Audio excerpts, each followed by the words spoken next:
Hello everyone. Today we will discuss the wage and salary administration in an organization. First, we need to know what is wage and salary administration. Wage and salary administration is defined as the process by which wage and salary levels and structures are determined in organizational settings.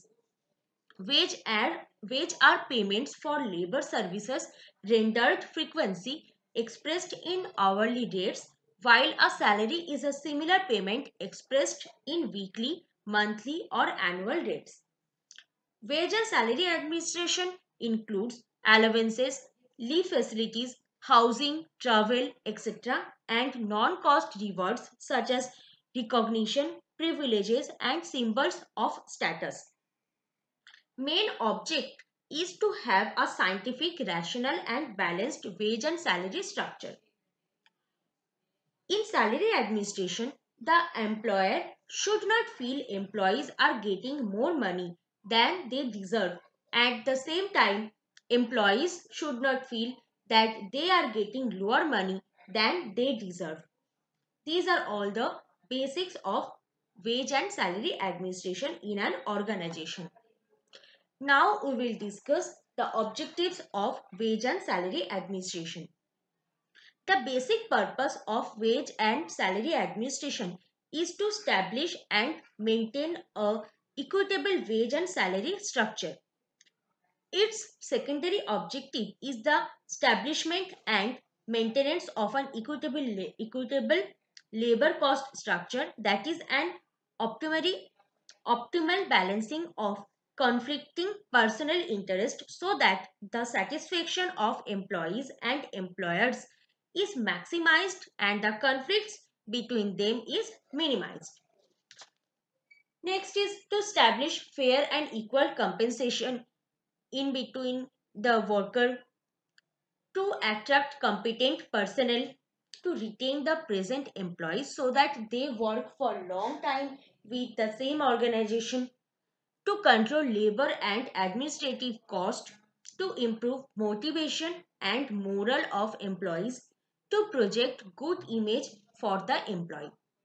These are all the objectives of wage and salary administration. Next, we will discuss about the principles of wage and salary administration. The wage and salary administration must be flexible. The policies should be carefully developed, having in mind the interest of management and the consumers and the community. The job evaluation must be scientific. There should be a definite plan to ensure that differences in pay for jobs and based upon variations in job requirements such as skill, effort, responsibility, or working conditions, mental and physical requirements, etc. It must be according to the social and economic objective of the organization. It must be consistent with overall plan of the organization. The general level of wages and salaries should be responsibly in line with that prevailing in the labor market. It must change according to the local and national conditions. Wage policies should be clearly expressed in writing to ensure uniformity and stability. It must simplify and speed up the administrative process. These are all the principles of wage and salary administration. Now we will discuss the types of compensation and wages. Compensation are two types. Compensation is two types. First is base compensation and second is supplementary compensation. Base compensation is the payment is the that in this compensation payment made to employees in the form of wage and salaries. It is a fixed and non-incentive payment based on the basis of time spent in the job. And the supplementary compensation, in this compensation incentive payment based on the actual performance of employee. Next is wages. Three types of wages: minimum wage, fair wage, living wage. In minimum wage, compulsory wage paid to employees, irrespective of the financial status of the organization, it should be calculated based on the minimum food requirements, cloth requirements, rent to live in a particular area, standard of working class family, and fuel, lighting, and other needs. In fair wage, wage above minimum and below living wage, it is decided based on productivity of labor, prevailing rates of wages, level of national income, and the capacity of employer to pay. And in living wage, in this wage, it provides basic needs of life. It should meet medical, education, and retirement needs, and it is paid according to the efficiency of worker. Now we will discuss all the factors influencing wage and salary. Wage policy of the company influence wage and salary.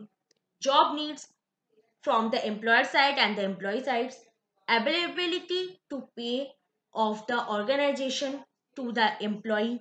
Cost of livings of the society of the area, and prevailing wage rates, unions, the different types of unions of an organization from the employee sides, state regulations, different government regulations, new government rules, demand and supply of labor, economic conditions of the nation, of the state. These are all the factors which influence wage and salary. Now we will discuss the methods of wage payment. Three types of wage system, like time wage system, guaranteed time rates, piece rate system. In time wage system, the workers is paid based on the time spent on the work, irrespective of the work done. It may be based on hour, day, week, or month worked. It is the oldest method of wage payment.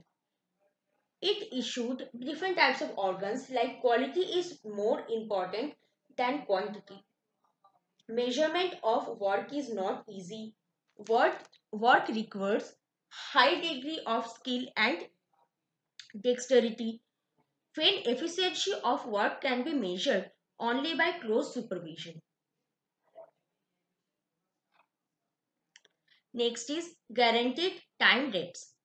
In this in this payment methods, the wage is paid according to the time rate, and it is adjusted according to the cost of living. Next is piece rate system. In this method, the workers are paid at a stipulated rate for per unit of output. Payment is based on speed. This method is applicable in quality of work is not important. Work is a repetitive nature. It is sufficient demand for output to guarantee continuous work. Now we will discuss types of piece rate system. Three types of piece rate system. These are straight piece rate system, piece rate with guaranteed time rate, differential piece rate system. In straight piece rate system, paid according to fixed amount per fixed units produces irrespective of time taken. In piece rate with guaranteed time rate, workers are paid minimum on the basis of time rate plus paid for number of units produced. And in differential piece rate system, the rate per piece is increased as the output level gets increased. The increase in rates may be proportionate to the increase in output. Next, we will discuss all the legal frameworks on wages. Many legal acts enforced different times. These are all. First is the Payment of Wages Act 1936. In this act, the regulates by in this act regulates payment of wages to employees, direct or indirect. The act is intended to be a remedy against unauthorized deductions made by employer and unjustified delay in payment of wages. Next is the Minimum Wages Act 1948. The Minimum Wages Act 1948 is a act of Parliament concerning Indian labor law that set the minimum wages that must be paid to skilled and unskilled laborers. Next is the Companies Act 1956. The Companies Act 1956 explains about the whole procedure of the how to form a company, its fees, procedure, name, constitution, its members and the motive behind the company. Next is the Payment of Bonus Act 1965. The Payment of Bonus Act 1965 provides for the payment of bonus to persons employed in certain establishments employing 20 or more persons on the basis of profit or on the basis of production or productivity and matters connected therewith. And the last is the Equal Remuneration Act 1976. In this act, it is to provide for the payment of equal remuneration to men and women workers and for the prevention of discrimination.